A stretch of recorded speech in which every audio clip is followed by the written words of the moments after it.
بیانونه ورکوي. فضل الرحمن هم یو ډېر تفصیلي بیان پرې ورکړی او خدای شاید دی ښه په فصاحت یې دا مسله تشریح کړې ده. که څه هم زما دښمن دی او تر سپي مې بد ایسي کې چې دی بېرته پوهان رایه پوهانو ته ورکول کېږي یا پارلمان ته، هغوی د واک اختیار لري. او ډیموکراسي کې چې دی ډیموکراسي کې بیا د ولس اکثریت ته کتل کېږي. نه هغه ډولونه دي، ماډلونه یې شته، ډېر مختلف ماډلونه دي.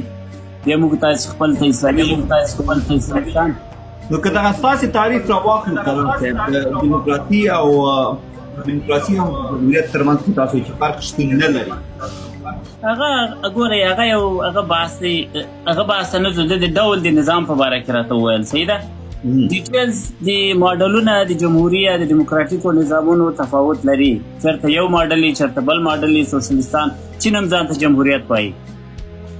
تعریف ته به یاد دي ته ورځو چې هغه سیس چا اختراع کړی اوسېږي او هغې څه قسم ته تعریف ورکړی اوسېږي، بیا به هغه تعریف راخلو که نه ورڅخه دې تعریف ته به رجوع کوو چې ایجاد کړی چا دی او سی ورته ویل. مثلا ډیموکراسي ته چې دی ویلي دي، لکه تاسو چې په شارټکټ کې مو هم ویل ورته چې د خلکو حکومت د خلکو لپاره پر خلکو باندې.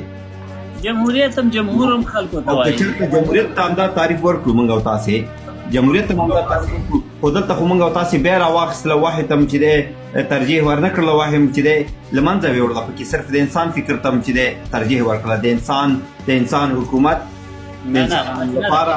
نه نه حاکم اعلی به پکې قرآن یې، هغه خو بیل راته حاکم اعلی به پکې قرآن یې. اجازه ده په صاحب دغه موضوع زه یو دوه کلمې ووایم. اجازت راکړئ، دغه بحث ډېر ضرور دی.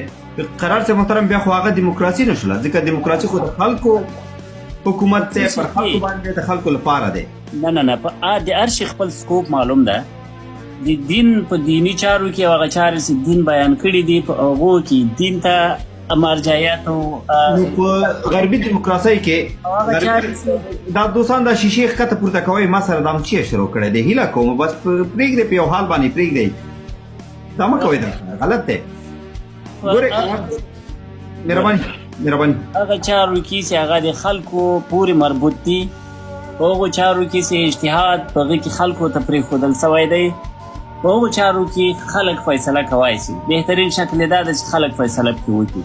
او هغه چارې چې خدای پاک زموږ لپاره فیصله کړي دي، هغه خدای پاک فیصله کړي دي، هغه د اسلامي جمهوریتونو، د ټولو اسلامي جمهوریتونو په اساسي قوانینو کې یوه ماده همداسې موجوده یي چې هیڅ قانون د خدای د قانون د اصولو په خلاف نشي کېدی، د فروعو نه. او اصول چې دي هغه محدود دي او معلوم دي. او دا مسله چې ده هغه هم بیان کړې ده، دا تقی عثماني هم په خپله شرحه کې بیان کړې ده. البته تقی عثماني په اقتباس او په اکتفا باندې بیا پاکستاني دیوبندي ملایان اکثره بیانونه ورکوي. فضل الرحمن هم یو ډېر تفصیلي بیان پرې ورکړی او خدای شاید دی ښه په فصاحت یې دا مسله تشریح کړې ده. که څه هم زما دښمن دی او تر سپي مې بد ایسي. او دغه په عین شکل د نور ملایان ستاسې وایاست قرضاوي خو بیخي یو سنګر جوړ کړی، هغه خو یعنې د مصر اخوانیانو د دیموکراسۍ لپاره د جمهوریت لپاره ډېره لوړه قرباني ورکړه. البته جمهوریت یې طبعا الټیمیټ هدف نه و، خو د جمهوریت د وسیلې د لاسته راوړلو لپاره، ځکه هغوی چې دي هغوی جمهوریت ته د وسیلې په سترګه ګوري. خپله قرضاوي چې دا جمهوریت سیاسي سیستم ته د وسیلې په سترګه ګوري. هغه وایي تاسې دغه اسلام چې دی په دوه ډوله عملي کوای شي. یو دا ده چې له ټاپ بټمه یې عملي کوي، هغه په دې معنا چې پراشوتي په خلکو باندې اسلام تحمیل کوي.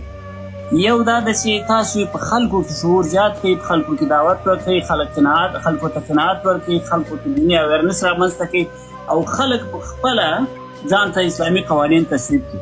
دی وایي چې بهترین شکل یې دغه لاندې دی. پیغمبر اسلام په همدې شکل عمل کړی دی. اول یې ټولنه جوړه کړه، بیا یې نظام ورته جوړ کړ. دا د هغوی استدلال دی. البته مننه.